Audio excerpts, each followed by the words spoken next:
అంత మాత్రమే కాదు, కొంతమందికి ఉన్న భయంకరమైన జబ్బు ఏంటంటే బాల్యకాలపు యొక్క అవమానాన్ని మాటి మాటికి తలంచుకుంటూ కృంగిపోతారు. అంటే ఒకప్పుడు యవ్వనస్థంలో పెళ్లి కాకముందు ఇలా చేశానన్నా, నేను తెలిసి తెలియని వయసులో ఇలా చేశాను, అలా చేశాను అని మాటి మాటికి తలంచుకొని కృంగిపోయి ఎదగలేక కృంగిపోతున్న వాళ్ళు చాలామంది ఉన్నారు. అలా భయపడుతూ బతుకుతున్న వాళ్ళు చాలామంది ఉన్నారు. దేవుడు చేస్తున్న వాగ్దానం ఏంటి తెలుసా? భయపడద్దు, వాటిని మర్చిపోయి నా మీద ఆధారపడు. అంత మాత్రం కాదు, వైద్య వ్యవపు అంటే ఏంటి తెలుసా? వైద్య వ్యవపు వస్త్రములు అంటే విధవరాలు వేసుకునే వస్త్రాలు. అంటే విధవరాలు వేరే వస్త్రాలు వేసుకుంటారు అనమాట. ఇప్పుడు మన ఇండియన్ కల్చర్లో కూడా విధవరాలు పూలు పెట్టుకోరు, బొట్టు పెట్టుకోరు కదా. అలా విధవరాలు వేసుకునే వస్త్రాలను ఏవైతే ఉన్నాయో ఆ విధవరాలు వేసుకునే వైద్యపు వస్త్రాలను ఇక మీదట జ్ఞాపకము చేసుకోనవు. అంటే ఇశ్రాయేలు ప్రజలకు భర్త లేడు, చనిపోయాడని కదా. అయితే భయపడద్దు, యెహోవా నిన్ను సృష్టించేవాడు భర్త అయి ఉన్నాడు, నేను నీకు తోడై ఉన్నా. అద్భుతమైన వాగ్దానం. నేను చెప్పదలుచుకున్న విషయం ఏంటంటే జీవితాల్లో భయాలు వస్తాయి. ఆ భయాల్లో 2 రకాల భయాలు. ఒకటి మంచి భయం, 2 చెడ్డ భయం. ఇప్పుడు వరకు మనం ధ్యానం చేసుకున్న ఏ భయాలు? చెడ్డ భయాలు. ఈ చెడ్డ భయాలు ఎవరిలో అయితే ఉంటాయో వాడు ఎదగలేడు. నువ్వు చదువుకుంటున్న పిల్లోడువైనా, కాలేజీకి వెళ్తున్నా, వ్యాపారం చేస్తున్నా, ఉద్యోగం చేస్తున్నా, ఆత్మీయుడువైనా, సేవకుడువైనా, విశ్వాసమైనా, ఎవడువైనా సరే, ఈ భయం ఉంటే ఎదుగుతావా? ఎదగలేవు. ఎప్పుడు గతాన్ని బట్టి బాధపడేవాడు ఎదగలేడు, జరిగిపోయిన వాటిని బట్టి కృంగిపోయేవాడు ఎదగలేడు.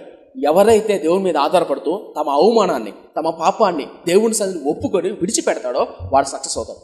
ఒకవేళ ఈ వాక్యం నుండి ఎవరైనా సరే గతాన్ని బట్టి తెలుసో తెలియక చేసిన దోషాన్ని బట్టి కృంగిపోతుంటే దేవుని సన్నిధిని ఒప్పుకొని విడిచిపెట్టి దేవుని వైపు చూడండి. ప్రభువా, నీ నీతి నాకి, నీ ధైర్యాన్ని నాకి, నిన్ను బట్టి నేను ధైర్యంగా ఉంటున్నా, నిన్ను బట్టి ప్రార్థన చేస్తున్నా, నిన్ను బట్టి పాట పాడుతున్నా, నిన్ను బట్టి.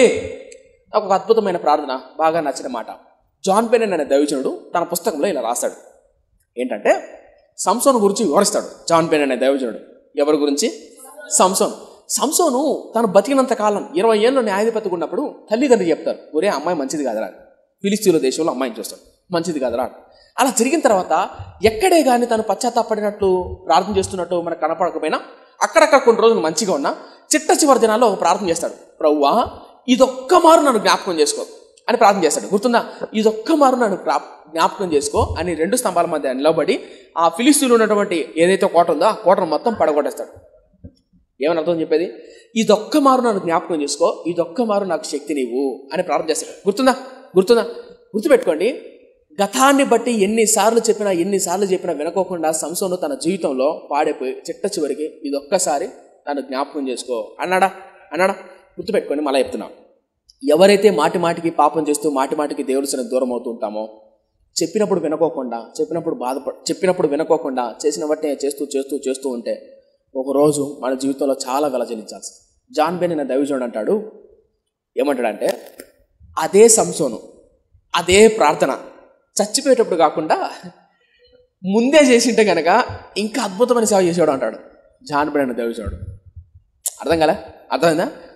ఏమంటే సంసోను చచ్చిపోయేటప్పుడు ఆ ప్రార్థన కాకుండా ముందే చేసింటే దేవుడు జ్ఞాపకం చేసుకునేవాడు. ప్రభువా, స్త్రీ వ్యామోహం నుంచి విడిపించు, ఈ పాపం నుంచి విడిపించు, నన్ను జ్ఞాపకం చేసుకో ప్రభు. ఒక్కసారిగా మానసికంగా కృంగిపోతున్నాను ప్రభు, మానసికంగా భయపడుతున్నాను, ఈ ఆర్థిక ఇబ్బందులకు, సమస్యలకు, అనారోగ్యానికి, బిడ్డల భవిష్యత్తుకు ఆత్మీయంగా ఎదగలేకపోతున్నాను ప్రభు. ఒక్క మారు నన్ను జ్ఞాపకం చేసుకో ప్రభువా, దీనికంటే నా ప్రాణం తీసే ప్రభువా.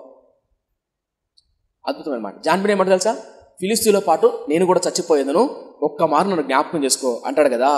ఆ చచ్చిపోయేంత ప్రార్థన, ఇక్కడ నా చచ్చిపోతానని తెలుసు ఎవరికి? సంసోనుకు. ఆయన దుప్పాడా? ఆయన చేశాడా? అదే చచ్చిపోతాను, ఇదే నా చివరి రోజు అనే ప్రార్థన మనం చేయగలిగితే ఎంత బాగుంటుంది అంటాడు ఒక దైవజనుడు, జాన్ బెనెన్ దైవజనుడు. కానీ ఈరోజు చాలా మంది భయాలతో కృంగిపోతున్నారు. యెషయా గ్రంథం తీస్తారా? యెషయా గ్రంథం 54వ అధ్యాయం 4వ వచనం. భయపడకుము, నీవు సిగ్గుపడనక్కర్లేదు, అవమానమును తలంచుకుము. ఏమని అర్థమైందా? యెషయా ప్రవక్త ఇశ్రాయేలు ప్రజలకు చెప్పబోతున్న ప్రవచనం. అర్థం కాలేదేమో, ఇది ఎప్పుడు జరిగింది చెప్తా. తలపగైతే ఇశ్రాయేలు ప్రజలు పాపం చేస్తున్నారు. రాజుల సైతం మనం ధ్యానం చేసేటప్పుడు ఆహాబు, యెజెబెలు, హిజ్కియా, హోషేయ రాజులు వస్తారు కదా.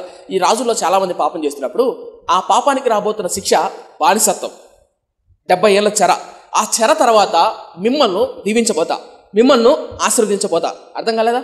ఆ చెర అయిన తర్వాత, ఆ బానిసత్వం అయిపోయిన తర్వాత మిమ్మల్ని దీవించబోతా. ఆ పాపం చేస్తున్నప్పుడు, బానిసత్వంలో ఉన్నప్పుడు ఏం జరిగిందంటే, బబులోను రాజు రావడం, వీళ్ళందరినీ దోచుకోవడం, పిల్లలను చంపడం, అందమైన స్త్రీలను అనుభవించడం, ముక్కలు నరకడం, వాళ్ళ దేశంలో బానిసలుగా పెట్టుకోవడం, ఇలా భయంకరంగా బానిసత్వం జరుగుతుంది.